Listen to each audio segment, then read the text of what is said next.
University के माहौल को फुल एंजॉय करने वाली ये सिख लेडी, जिसके माँ बाप तो इंडियन थे मगर वो खुद यूके में रहा करती थी, बताती हैं कि मुसलमान मर्दों को तो विलन्स की तरह देखती थी, जो औरतों पर हमेशा जुल्म करते हैं, उन पर जबरदस्ती पर्दा थोपते हैं। और आप सल्लल्लाहु अलैहि वसल्लम और हजरत आयशा की उम्र का मामला तो कहती है मेरे दिमाग में अक्सर घूमता रहता था। फिर कुछ भी होता है, इनके दिमाग में इस्लाम को जानने की ख्वाहिश पैदा होती है और इनकी जिंदगी में ट्विस्ट तब आता है जब ये इसी खोज में ग्रीन लेन मस्जिद पहुंचती है। वहाँ जब ये मुसलमान औरतों से मिलती हैं, हैरानी रह जाती हैं, जिनके बारे में ये समझती थी कि वो तो कभी हंसी नहीं होगी, मगर उनसे ज्यादा तो कोई खुश था ही नहीं। इतनी मेहरबान, मिलनसार, खुश इखलाक, और वो बुर्का उन्होंने अपनी मर्जी से पहन रखा था। मजे की बात बताऊं, इसी मस्जिद के दूसरे विजिट पर इन्होंने इस्लाम कबूल कर लिया 24 साल की उम्र में। दो वजूहात बताती हैं कि जिनकी वजह से इन्होंने इस्लाम कबूल किया। वैसे तो बहुत हो सकती हैं मगर दो बड़ी वजूहात। एक वजह तो ये बताती है कि हम जब यूनिवर्सिटी के माहौल में थे और ऐसे माहौल में थे जिसमें अक्सर वक्त इंजॉयमेंट थी, तो ऐसे में एक लड़की की हैसियत से मुझे हर वक्त तलाश रहती थी कोई मेरी तारीफ करे, मुझे कहे तुम बहुत प्यारी लग रही हो, आई लव यू।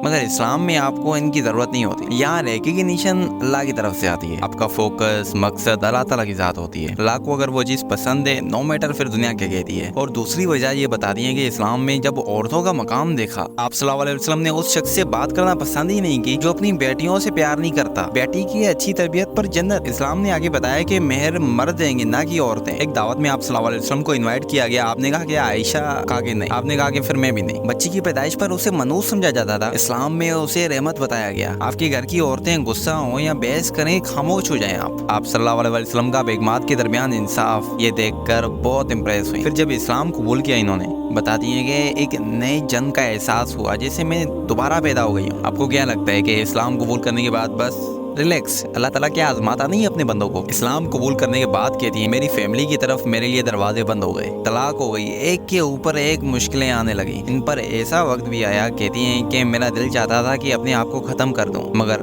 कहती हैं कि मुझे बचा लिया। इस अरसे में मैंने जो इल्म सीखा था, और दूसरों को भी यही मैसेज देती हैं कि इल्म सीखते रहे दीन का, रोज सीखें चाहे थोड़ा ही हो। शैतान आपके पास आता है जब आप बेबस होते हो, गमगीन होते हो। अगर आपके दिल में जरे बराबर भी ईमान है, इल्म सीखते रहे, ये आपको बचा लेगा जैसे मुझे बचा लिया उस दिन। कहती हैं कि मैं बिल्कुल अकेली रह गई थी, मगर उस वक्त मुझे मोटिवेट करती थी सहाबा की स्टोरी, क्या क्या कुर्बान नहीं किया उन्होंने। और अपना मकसद याद रखना, बस अपने असली घर में पहुंचना, जन्नत में पहुंचना। अस्सलाम वालेकुम व रहमतुल्लाहि व बरकातुहू।